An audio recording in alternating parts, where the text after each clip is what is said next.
So there I was, sacrificing everything for my daughter to have a good education and a successful career.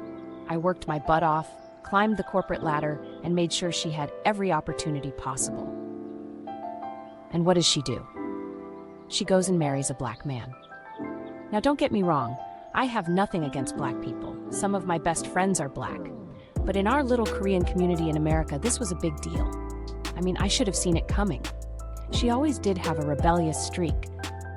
But still, I never thought she would actually go through with it. And when she brought him home for the first time, let's just say the looks on our relatives' faces were priceless. They couldn't believe it. They were whispering and pointing and giving me sympathetic glances like I had failed as a parent. But you know what? I didn't care. Because when I looked at my daughter and her new husband, I saw love. Real, genuine love.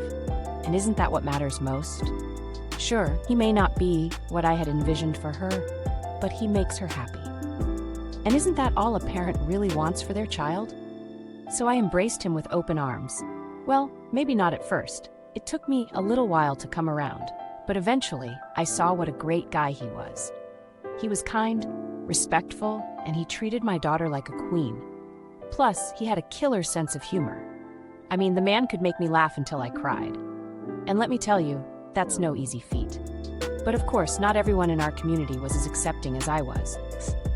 There were whispers behind our backs, disapproving glances, and even a few outright confrontations. But you know what I did? I shut them down.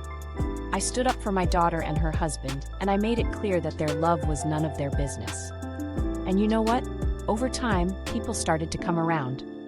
They saw how happy my daughter was, how strong their relationship was, and they couldn't help but be won over. Slowly but surely, the whispers turned into smiles, the disapproving glances turned into nods of approval, and the confrontations turned into genuine conversations. And now my daughter and her husband are not just accepted in our community, they're celebrated. They're seen as a shining example of love overcoming all obstacles, of two people from different backgrounds coming together and creating something beautiful. And you know what? I couldn't be prouder. So to all the naysayers and doubters out there, I have one thing to say. Love knows no color, no race, no boundaries. Love is love, and it will always prevail. And if you can't see that, well, that's your loss. Because my daughter and her husband are living proof that love truly does conquer all. And I, for one, am grateful every day that they found each other.